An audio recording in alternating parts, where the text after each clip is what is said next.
Bonjour, donc je m'appelle Olivier Thomas, je suis le fondateur et le porte-parole d'une association qui s'appelle le Comité pour le développement durable en santé, qui réunit des établissements sanitaires et médico-sociaux et des praticiens sur les bonnes pratiques relatives au développement durable.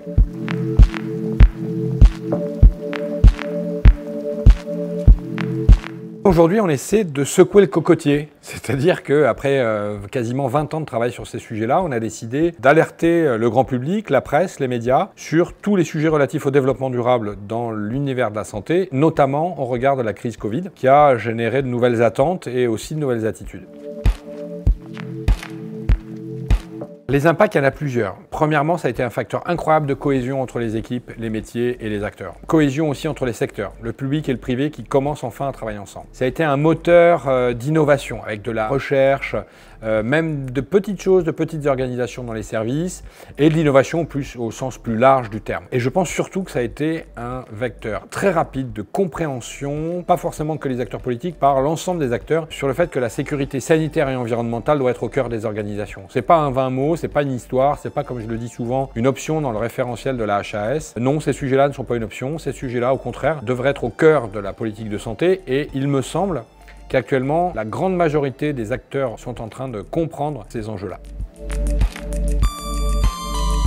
Hélas non, et quand je dis ça, c'est pas du tout de la politique, c'est-à-dire que ce soit avec la droite ou la gauche depuis 15 ans, nous n'avons pas d'interlocuteur sur ces sujets-là, c'est-à-dire que ça reste un délire écolo-bobo parisien que de parler d'écologie dans le monde de la santé, alors qu'en fait, en réalité, ce devrait être au cœur des systèmes. Donc non, le système politique ne soutient pas, ce sont des objectifs de long terme pour réduire les impacts sur l'environnement, réduire les impacts sur la santé, réduire les coûts par de l'investissement. Mais non, nous n'avons juste pas d'interlocuteur politique sur ces sujets-là. Et d'ailleurs, pas de réponse à nos demandes. On pense que les politiques ne bougeront que si l'opinion publique, au sens large du terme, reconnaît que la santé environnementale et la RSE devraient être au cœur des systèmes pour être moins impactants, moins polluants et moins chers.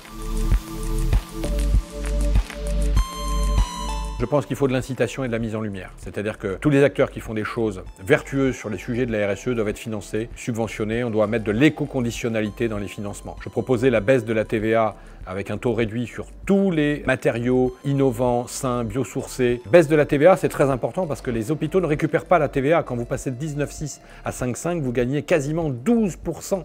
Ce qui veut dire que même sur l'alimentation, si demain vous baissez la TVA à 5,5 sur l'alimentation bio, locale et de saison, vous arrivez à acheter des produits sains et locaux moins chers que des produits dégueulasses pour la santé humaine.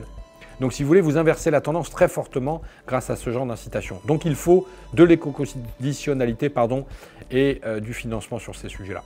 Former les médecins de demain, former les infirmières, les soignants, les paramédicaux sur la totalité des sujets relatifs à la toxicologie, à la santé environnementale, à l'économie circulaire, à la RSE, au développement durable, pour que les médecins de demain, les directeurs de demain, les infirmières de demain, l'ensemble des professionnels de demain soient les acteurs de cela et qu'ils soient les vecteurs et les communicants sur ces sujets-là. Je donne souvent cette image qu'une maman, quand elle cherche de l'information sur ce qu'elle peut manger, boire, mettre sur sa peau, respirer, qu'elle ne soit pas obligée d'avoir comme seule solution Yuka ou Google. Ça n'a pas de sens. Il faut que sa solution, ça soit son praticien, son médecin, qui est son conseiller santé globale, c'est-à-dire aussi en termes de prévention. Je pense que ces deux préconisations-là sont incontournables. Et encore une fois, il y en a d'autres. Non, les établissements de santé n'ont pas les moyens. Sur le n'auront, j'en sais rien.